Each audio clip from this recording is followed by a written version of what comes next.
আমার গল্পপ্রিয় বন্ধুরা, কেমন আছো তোমরা? আশা করি ভালো আছো, আমিও ভালো আছি। তোমাদের মজা দিতে আমি আরও একটি মজার গল্প নিয়ে এসেছি। গল্পটি শুনলে তোমাদের রড দিয়ে ঝরনার মতো পানি বেরিয়ে আসবে। তো বুঝতেই পারতেছ গল্পটা কেমন ইন্টারেস্টিং হতে চলেছে, তাই দেরি না করে কানে হেডফোন পরে নাও। আর যারা আমার সাথে কথা বলতে চাও বা ইমো নাম্বার পেতে চাও, আমি ভিডিওর মধ্যে নাম্বার দিয়ে দেব, আপনারা ভিডিও কলে আমার সাথে মজা করতে পারবেন। চলো তবে আর দেরি না করে শুরু করা যাক। আমার ভাগ্নেকে ছোট মনে করে আমি তার সব কাজই নিজের হাতে করে দিতাম। একদিন বাড়িতে কেউ ছিল না, তখন হঠাৎ করে আমার ভাগ্নে তোয়ালে পেঁচিয়ে আমার ঘরে দৌড়ে এলো। এসে বলল, মামি, আমি অনেক ব্যথা পেয়েছি বলেই সে আমার বিছানায় শুয়ে পড়ল। সে বলল, মামি, কি দেখছো? আমি ভাবলাম সত্যিই কিছু ঘটেছে, তাই তার কাছে গেলাম।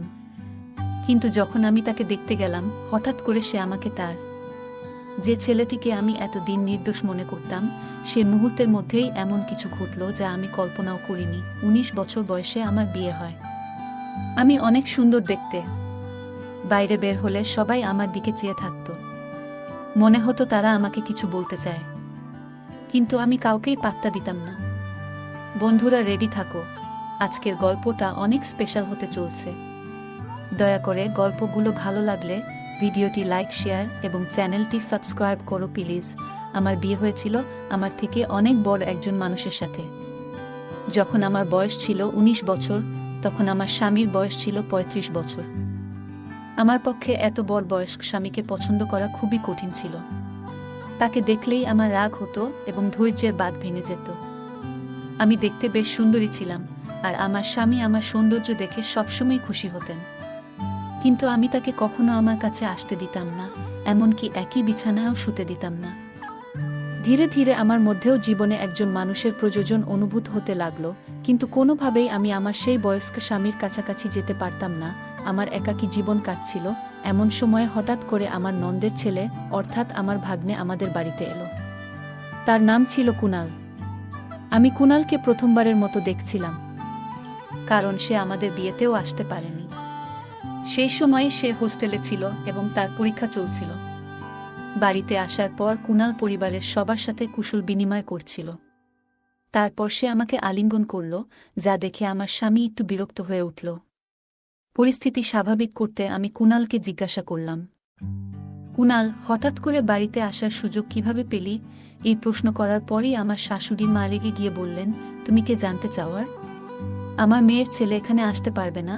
আমি বিনয়ের সাথে বললাম, না মা, আমার ওভাবে বলার মানে ছিল না। আমি শুধু বলতে চেয়েছিলাম কুনাল আমাদের বিয়েতে আসেনি, তো হঠাৎ আজ এলো কেন? কুনাল মুচকি হেসে বলল, নানি, মামি তো শুধু প্রশ্ন করেছেন, রাগ করবেন না। আমার তখন ফাইনাল পরীক্ষা চলছিল, তাই বিয়েতে আসতে পারিনি। তবে এখন আমি এসেছি, আর মামি থেকে অনেক আদর নিয়ে তবেই ফিরব। যখন মন ভরে যাবে তখনই ফিরে যাব। এই কথা শুনে সবাই হেসে উঠল। আমি কুনালের থাকার বিষয়টা জানতে চাইনি, শুধু মজা করে একটা প্রশ্ন করেছিলাম। কিন্তু শাশুড়ি মা রেগে গেলেন, তাই আর কিছু বলার সাহস পেলাম না। কিছুক্ষণ পর কুনাল ফ্রেশ হয়ে এলে শাশুড়ি মা আমাকে তার জন্য নাস্তা আনতে বললেন। নাস্তা নিয়ে যাচ্ছিলাম, হঠাৎ পা পিছলে প্লেট কুনালের উপর পড়ে গেল। নাস্তা তার পোশাকে পড়ায় শাশুড়ি মা চিৎকার করে বললেন, তাড়াতাড়ি তার পোশাক পরিষ্কার করো। তখন স্বামী বাড়িতে ছিলেন না, আমার স্বামী তখন বাজারের কাজে বাইরে গিয়েছিলেন। শাশুড়ি মায়ের বকুনি শুনে আমি ঘাবড়ে গিয়ে রান্নাঘর থেকে একটি কাপড় আনতে গেলাম।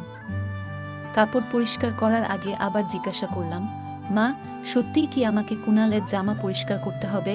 উত্তরে শাশুড়ি মা রেগে বললেন, আর কে করবে? ভুলটা তুমি করেছ, তাই তোমাকেই ঠিক করতে হবে। পুরো ব্যাপারটায় কুনাল চুপ ছিল, নিজের জামা পরিষ্কার করার চেষ্টা করেনি। জামা পরিষ্কার করতে গিয়ে আমি একটু অস্বস্তি বোধ করছিলাম। কুনাল নিজেই পরিষ্কার করতে পারত, কিন্তু সে দাঁড়িয়ে আমাকে কাজটা করতে বলল। আমার সংকোচ হচ্ছিল, আর সে মিষ্টি চোখে তাকিয়ে বলল, মামি, এখানে এভাবে পরিষ্কার করুন। ধীরে ধীরে নির্দেশনা দিল কিভাবে করতে হবে। ঠিক তখনই আমার স্বামী ফিরে এলেন এবং আমাকে এই কাজ করতে দেখে রেগে বললেন, তুমি এটা কেন করছো? তখন আমি তাকে সব খুলে বললাম, আমি ইচ্ছা করে এটা করছি না, শাশুড়ি মায়ের নির্দেশেই করছি। আমার স্বামীর নাম রাজু।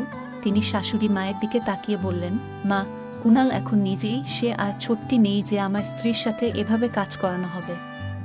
যা হয়েছে তা ছিল একটা দুর্ঘটনা। ভবিষ্যতে এমন কোনো কাজ করার চেষ্টা করো না যা একজন পুরুষের কাজ। এই বলে রাজু আমার হাত থেকে কাপড়টা সরিয়ে নিয়ে চলে গেলেন। তিনি যে বাজারের জিনিসপত্র নিয়ে এসেছিলেন তা পাশে রেখেই বেরিয়ে গেলেন।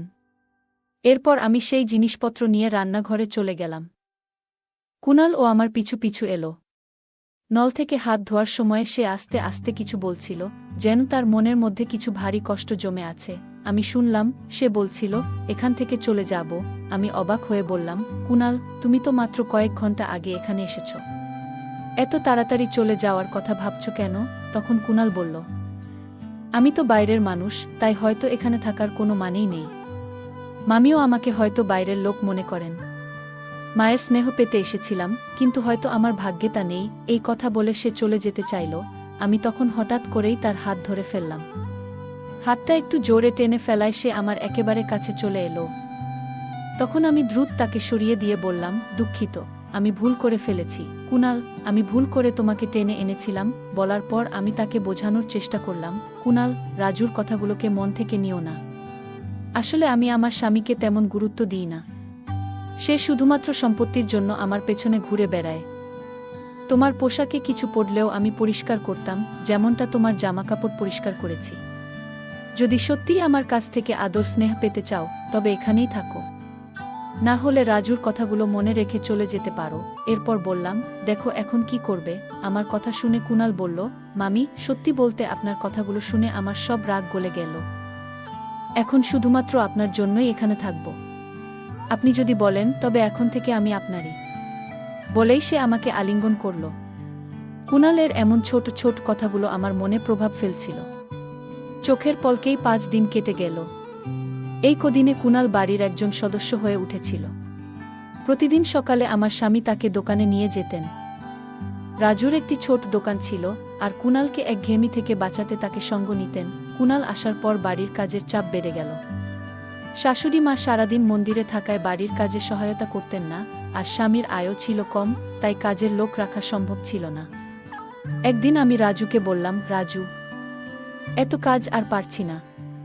বাড়িতে এখন আরও একজন সদস্য, কিন্তু শাশুড়ি মা কোনো সাহায্য করছেন না। আমাদের কথোপকথন শাশুড়ি মা শুনে ফেললেন। রেগে ঘরে ঢুকে বললেন, এই বয়সে তুমি আমার কাছ থেকে কাজ করাতে চাও? আর স্বামীর কানেও কথা ঢালছ? এরপর তর্ক শুরু হলো। রাজু এসে বলল, দুজনেই চুপ করো।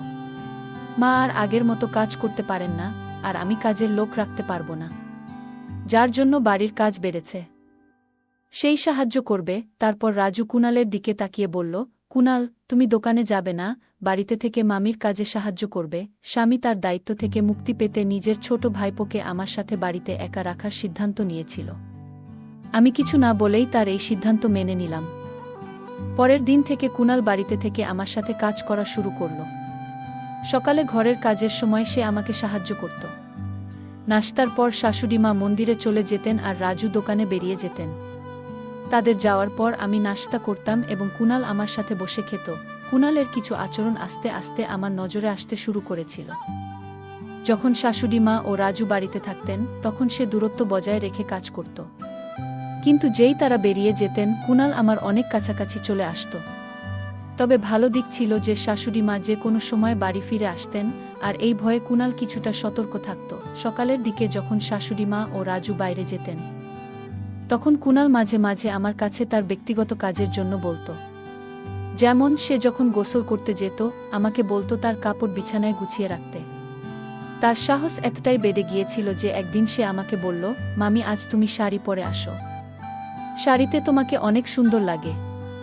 আমি এইসব বিষয়গুলো উপেক্ষা করছিলাম, কিন্তু তার আচরণ ক্রমশ বাড়ছিল। একবার সে বলল, মামি, গোসলের জন্য বালতিতে জল ভরে দাও। সেদিন আমি রান্নার জন্য সবজি নিয়ে বেশ বিরক্ত ছিলাম, তাই গোসলের জন্য খুব গরম পানি ভরে রেখেছিলাম। কিছুক্ষণ পরে কুনাল বাথরুম থেকে দৌড়ে আমার ঘরে চলে এলো। তার গায়ে শুধু একটি তোয়ালে জড়ানো ছিল। সে ঘরে ঢুকে বলল, মামি, আমাকে পুড়ে যাওয়া মলম লাগিয়ে দেও, খুব গরম লেগে গেছে। আমি তখন বুঝতে পারলাম আমি রাগের মাথায় অত্যধিক গরম পানি দিয়েছিলাম, আর সে হয়তো পানি পরীক্ষা না করেই গোসল শুরু করেছিল। কুনাল আমার দিকে এসে বলল, মামি, খুব জ্বালা করছে, কোনো ক্রিম বা কিছু আছে কি? একটু লাগিয়ে দাও। সে তার পা দেখালো যেখানে সে বলছিল পুড়ে গেছে। আমি একটু নার্ভাস হয়ে গেলাম এবং বললাম, আমার ভুল হয়েছে। রাগের মাথায় এমনটা করিনি। আমি কুণালকে বললাম, আমার উচিত ছিল না এত গরম পানি সেখানে রাখা, কিন্তু তুমিও তো আগে দেখে নিতে পারতে পানিটা কতটা গরম। কুণাল হেসে বলল, এসব বাদ দাও, আগে আমার পায়ের দিকে তো দেখো। আমি তখন লজ্জা আর অস্বস্তিতে আস্তে আস্তে তার পায়ের তোয়ালেটা সরাতে লাগলাম। দেখি তার হাঁটুর উপরে কিছুটা জ্বলে গেছে। একজন তরুণ ছেলেকে এভাবে স্পর্শ করতে গিয়ে আমি একটু অস্বস্তিতে পড়ে গেলাম। তোয়ালেটা সরানোর আগে একবার কুণাল এর দিকে তাকালাম। তার চোখের চাহনি দেখে আমি একটু দূরে সরে গেলাম। তারপর বললাম, তুমি মিথ্যে অভিনয় করছো, তাই না? কুণাল বলল, মামি, আমি জানতে চাইছিলাম তুমি রাগ থেকে এটা করেছ নাকি আমার জন্য চিন্তিত ছিলে। আমি তো শুধু তোমার সাথে একটু মজা করছিলাম। তার কথায় আমি রেগে গেলাম। হঠাৎ সে আমার হাত ধরে তার দিকে টেনে নিল আর চোখে চোখ রেখে বলল, মামি, আমি তোমার কাছে কেমন? তার প্রশ্নটা অদ্ভুত লাগলো। আমি বললাম, কুণাল, এটা তুমি কি করছো? আমি তোমার মামি, এটা ভুলে যেও না। আমার হাত ছেড়ে দাও, না হলে আমি তোমার মামার কাছে অভিযোগ করব। কুণালের প্রতিক্রিয়া ছিল, মামা আমাকে এখান থেকে বের করতে পারবেন না। তার এই কথায় আমি আরও অবাক হয়ে গেলাম। এরপর সে আমাকে আরও কাছে টেনে নিল, এতটাই কাছে যে আমি নিজের স্বামীর সাথেও এতটা ঘনিষ্ঠতা কখনো অনুভব করিনি। কুণালের এমন আচরণে আমি কিছুটা দুর্বল হয়ে পড়ছিলাম। ঠিক তখনই বাইরে থেকে শাশুড়ি মা জোরে ডাকলেন, বুমা। সেই মুহূর্তে শাশুড়ি মায়ের কণ্ঠ আমার কাছে আশীর্বাদের মতো শোনাল, কারণ তার ডাকে আমি কুণালের হাত থেকে রেহাই পেলাম।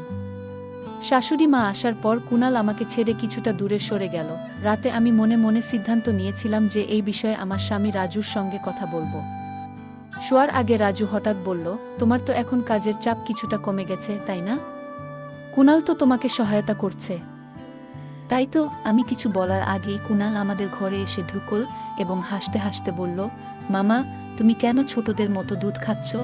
আমি মজা করে উত্তর দিলাম, তোমার মামার শরীরে ক্যালসিয়ামের ঘাটতি আছে, তাই দুধ পান করেন। এতে কোনো সমস্যা আছে? এটা আমাদের ব্যক্তিগত বিষয়, তোমার এখানে থাকা জরুরি নয়। এরপর কুণালকে বাইরে যেতে বললাম। আমার এই কথায় আমার স্বামীর মুখে হাসি ফুটে উঠল। তারপর আমরা দুজনে ঘুমিয়ে পড়লাম। পরের রাতে আমি যখন রান্নাঘরে দুধের গ্লাস রাখতে যাচ্ছিলাম, তখন হঠাৎ কুণাল আমাকে টেনে তার ঘরে নিয়ে গেল। তার এমন আচরণ দেখে আমি রেগে গিয়ে বললাম, কুণাল, তুমি কি করছো? আমি তোমার মামি, এটা ভুলে যেও না। তুমি যদি 5 সেকেন্ডের মধ্যে আমার হাত না ছাড়ো, তবে আমি চিৎকার করব। কুণাল ঠান্ডা মাথায় বলল, মামি, তুমি মাইক নিয়েও চিৎকার করো, তোমার স্বামী শুনতে পাবে না। কারণ তাকে তুমি এমন দুধ খাইয়ে দিয়েছ যাতে ঘুমের ওষুধ মেশানো। আমি সবকিছু দেখেছি, আর আমার মোবাইলেও সেই ঘটনা রেকর্ড আছে। কুণালের কথাগুলো শুনে আমি হতভম্ব হয়ে গেলাম। তার মোবাইল স্ক্রিনে আমি নিজেকে দেখতে পেলাম, যেখানে দেখা যাচ্ছিল আমি রাজুর দুধের গ্লাস এ ওষুধ মেশাচ্ছি। সে বলল, মামি, একবার ভাবো, যদি মামা এই ভিডিও দেখে ফেলে, তাহলে কি হবে? আমি প্রতিদিন রাজুর দুধের গ্লাস এ চুপিসারে ঘুমের ওষুধ মিশিয়ে দিতাম। কুণাল সেই ঘটনা ভিডিও করে আমাকে ব্ল্যাকমেইল করতে শুরু করল এবং আমার সাথে ঘনিষ্ঠ হওয়ার চেষ্টা করতে লাগল। এতটা ধূর্ত হবে তা আমি ভাবতেও পারিনি। তখন আমার কাছে মিষ্টি কথা বলে তাকে শান্ত করা ছাড়া আর কোনো উপায় ছিল না।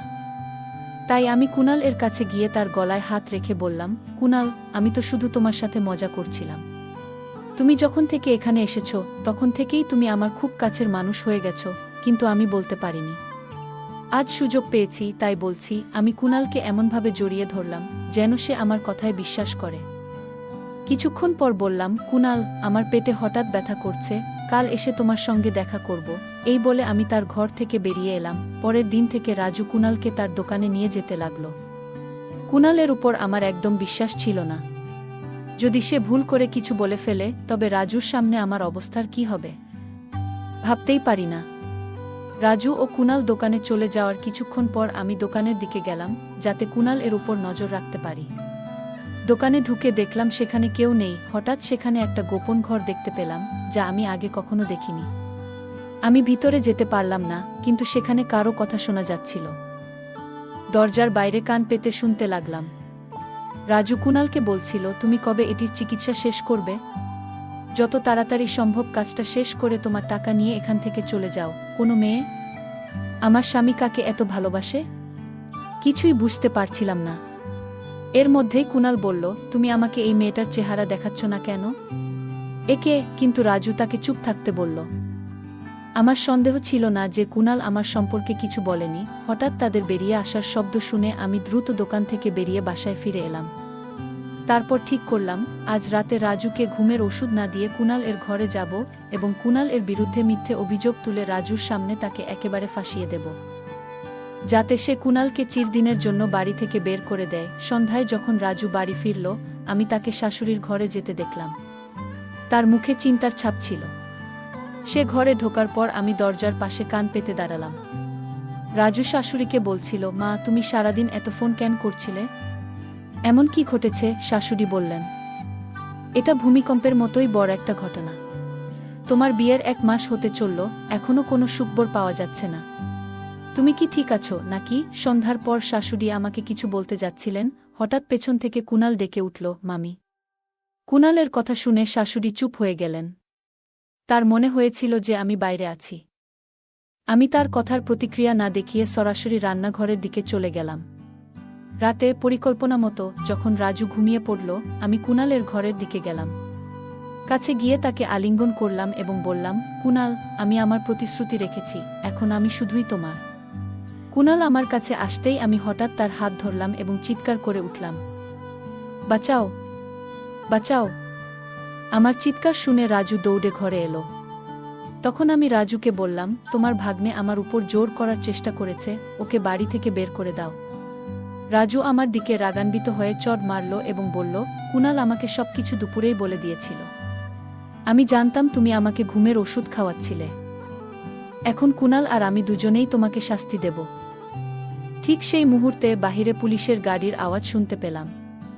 পুলিশ কয়েক মিনিটের মধ্যে ঘরে ঢুকল। আসলে আমি অনেক আগেই সন্দেহ করেছিলাম কুনালের উপর। সেই সন্ধ্যায় শাশুড়ি আর রাজুর কথাবার্তা শুনে আরও সন্দেহ বেড়ে গিয়েছিল। আমি বুঝতে পারছিলাম না কেন তারা আমাকে দ্রুত গর্ভবতী করতে চায়। তখনই বুঝলাম আমার জীবনের ঝুঁকি রয়েছে। আমি এর আগেই পুলিশের কাছে সবকিছু জানিয়ে দিয়েছিলাম। পুলিশ কুনাল, রাজু এবং শাশুড়িকে গ্রেপ্তার করল। আমি তাদের সাথে আমাদের দোকানে গেলাম। দোকানে পৌঁছে আমরা তদন্ত শুরু করলাম এবং দেখলাম একটি মেয়ে ঘুমিয়ে রয়েছে, তার মুখ পুরোপুরি ঢেকে দেওয়া। যখন আমরা তার গা থেকে কম্বল সরালাম, তখনই আমার মাথা ঘুরে গেল। কারণ সে আর কেউ নয়, আমার নিজের বোন। চিকিৎসক জানালেন সে গভীর কোমায় রয়েছে। রাজু আমার বোনের স্বামী ছিল। বিয়ের কিছুদিন পরই সে অভিযোগ করেছিল আমার বোন পালিয়ে গেছে। এতে পরিবারে বিশাল অশান্তি শুরু হয়। মানসম্মান বাঁচাতে রাজু বাবাকে আমাকে বিয়ে করতে বলে এবং বাধ্য হয়ে আমাকে বিয়ে করতে হয়। পুলিশের বয়ানে জানা গেল শাশুড়ি আমার বোনের উপর অত্যাচার করে বাবার সম্পত্তি দখল করতে চেয়েছিল। বোন নিজেকে রক্ষা করতে জানায় সে আসল মেয়ে নয়, সম্পত্তি আমার নামে। কিন্তু রাজুর অত্যাচারে সে কোমায় চলে যায়। রাজুর আসল উদ্দেশ্য ছিল আমার বাবার সম্পত্তি দখল করা। তার পরিকল্পনা ছিল আমার সঙ্গে বিয়ে করে আমাকে গর্ভবতী করা, যাতে আমি কিছুই করতে না পারি। এরপর আমার বাবার সম্পত্তি দখল করা সহজ হবে। এদিকে কুনাল, যে গ্রামের একজন সাধারণ ডাক্তার ছিল, তাকে বড় অঙ্কের টাকার লোভ দেখিয়ে আমার বোনের চিকিৎসার জন্য ডাকা হয়েছিল। শেষ পর্যন্ত পুলিশ ও আদালতের মাধ্যমে সেই 3 অপরাধীকে যাবজ্জীবন কারাদণ্ড দেওয়া হয়েছিল। আমার বাবা ভেবেছিলেন রাজু একজন সৎ এবং সরল মানুষ, কিন্তু তার পেছনে এত বড় ষড়যন্ত্র লুকিয়েছিল যা আমরা কল্পনাও করতে পারিনি। ভাগ্যক্রমে আমি সেই ফাঁদ থেকে পালাতে পেরেছিলাম। এখন আমার একমাত্র আশা, আমার বোন দ্রুত সুস্থ হয়ে উঠুক। বন্ধুরা, বর্তমান সমাজে অনেক মানুষ বাইরের হাসিখুশির আড়ালে মিথ্যার জাল বুনে থাকে। কে কখন বিশ্বাসঘাতকতা করবে তা বলা কঠিন। যখনই মনে হবে কিছু ভুল হচ্ছে, তখনই পুলিশের সাহায্য নিতে হবে। গল্পটা কেমন লাগলো জানাতে ভুলবে না। আরও মজার মজার রোমান্টিক গল্প শুনতে চাইলে ভিডিওটি লাইক, শেয়ার এবং চ্যানেলটি সাবস্ক্রাইব করতে এবং বেল আইকনটি ক্লিক করতে ভুলবে না। ধন্যবাদ। আজকের গল্পটি এ পর্যন্ত। এতক্ষণ সাথে থাকার জন্য ধন্যবাদ। দেখা হবে পরবর্তী কোনো ভিডিওতে।